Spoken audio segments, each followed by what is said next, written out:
Hi there. Is that yourself? Saved by the Bell? Okay. Just a quick question. Firstly, I want to thank you guys for coming down. Really appreciate you guys coming down. Thanks for having us. Yeah, thank you for attending. Mine's a two-part question. The first one is with regards to the level of youth-specific, youth crime, youth unemployment, youth antisocial behaviour, and all the issues that we have in Newham regarding youth. Do you think, what's your opinion on, do you think Newham's doing enough to be supporting youth provisions? And when I get your answer to that, I've got my second part of that question. There's certainly more we can do to support young people. I'm the Shadow Employment Minister, and so nationally what I want to do is have a really serious assault on youth unemployment. There are at the moment around about 750,000 unemployed young people in Britain. The rate of unemployment amongst young people is about 3 times the rate amongst people over 25. I mean, it's a terrible indictment, I think, of the way the labour market works at the moment.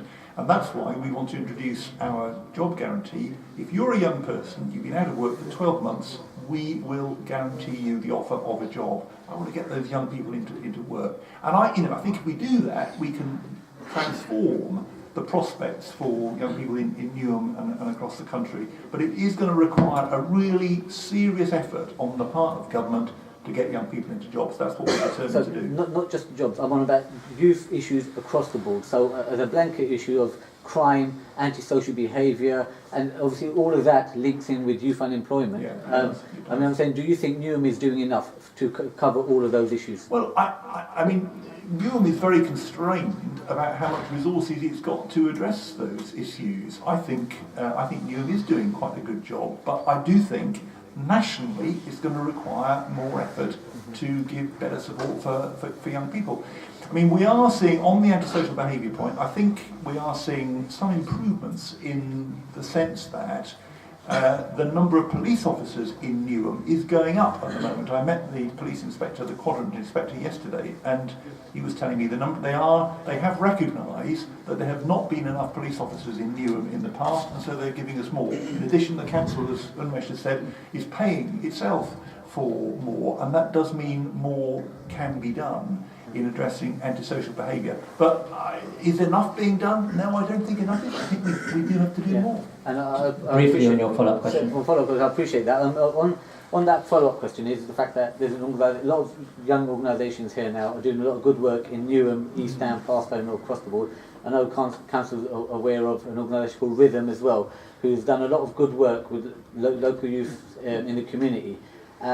All self-sufficient, self-funded and so forth. Now they've gone for a planning application to really, have a ward in the area to be the community centre to be a real focal point, and the council has more or less thrown that application out without any justification of the work that's being done there. So they've used, with all due respect, they've used an issue that's totally unrelated to Rhythm Community Centre. They've used a fact that there's some sort of invitation to an alleged hate preacher, but we've gone to a planning application meeting to discuss this, not to discuss that, but to say what's happening with our planning application, and we were bombarded by the councillor of trying to tell us you've got there's an issue with your organisation and a hate preacher when that's totally unrelated, and it didn't have that. And going back to your earlier point when you said you're very interested in linking faith and politics, this smacks exactly of that, and I don't see how that would end. We want to know for yourself, what are you going to be doing to help organisations such as Rhythm really actually try and get the issue that they're trying to resolve with the community, to support the community, to actually help them achieve their plans of having a community hub there for the local community. Well, Rhythm, I don't think, have been in touch with me. I'd be delighted to talk to them and find out a bit more about the background of that. I'd love to take you up on that. I'd welcome that opportunity. On the point, I mean, I think it's very clear, if you look around the UK at the moment, people often say you shouldn't mix faith and politics, and if you do, you're asking for trouble, and they point to trouble somewhere and say, well, that's what happens, that's where they go wrong. But I think that's a mistaken view. I think that what's true, actually, is that religious faith is a very good starting point for politics. And Unmesh and I have been working together with the think tank Demos over the last couple of years, produced a report last year, on looking at the impact of people with religious faith in politics and in civic life more generally. And the truth is, it is a very positive impact. You get far more people volunteering in every manner of way if they've got a religious conviction than if they don't. And I think it's really important that we recognise how much positive input we're getting in politics and in civic life more generally from people whose starting point is a religious conviction, religious faith. I think the council would be more aware of the issue with regards to Raven. That I'll just come to that. Yeah, no, that's fine. Yeah, I'm not going to hide behind Stephen and pretend, you know. Yeah, I actually know about Raven, and I was there that evening, and I know that one councillor asked you questions. I mean, it's a quasi-judicial committee, so I don't want to comment too much, right? But if you remember, I actually then came and spoke to a group of you, and I said, look, why didn't you people, because we deferred the application, it was not rejected. Yeah. Right. Since then, actually, our last warrant officer, what's happened with this Bellum Street?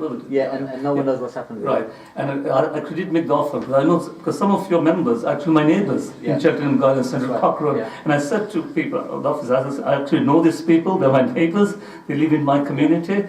Now, obviously, as I said, planning committees have specific rules, so which means that I can't comment too much on things. But what I can do is work with you, help you, and tell very publicly at the meeting that I've been working with these people, so am I allowed to take part in the decision making or not? But there's nothing to stop us advising you, working with you. And this is what I keep on saying about planning issues generally. You know, come and see us before you do anything. When you've got plans to expand this building, which I think is already magnificent. You would have a third floor. We will talk about it in advance. So one of the things, we are not anti-planning. Our record does show us. But I think the gentleman is saying that his issue was rejected, not on a planning issue. It's not been rejected. It's been deferred. It's been deferred. But then there's been no further. Right. We've contacted him and we've had no response whatsoever. In which case, brother, I would say, get your planner. You've got an architect, who's going to be paying.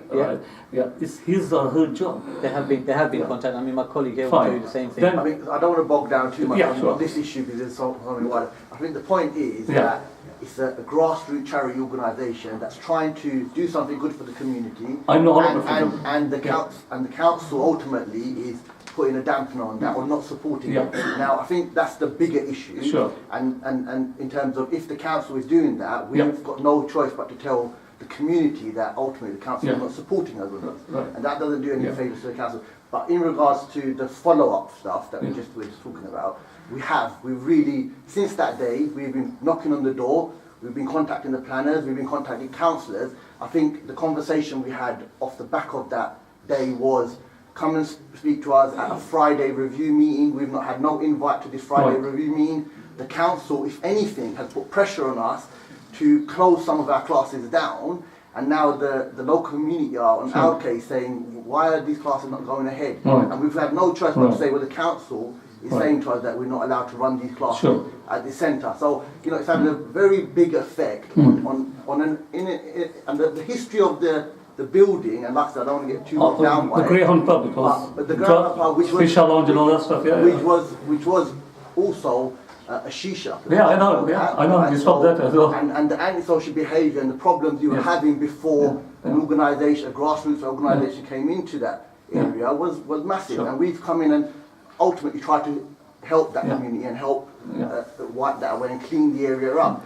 And you know, if we're not getting no support from the council, I think that's a bad representation of the people living in the I will say to you, in front of the 80, 90 people here, obviously I'm a member of the Strategic Development Committee, so I can't be very specific. What I will say is that on Monday, although I'm doing other things right now, I will get in touch with Dave Ramsby, who's the Director of Planning, to say where are we with rhythm. Can you, if the dialogue is not happening, then can it start happening? And that much I can say, right? The application has not been rejected. No, we appreciate, and we know it's been deferred. We're just getting the runaround. If you remember, we're just getting the runaround since then. There were three councillors, myself and Ken Clark, the guy with the glasses, white man.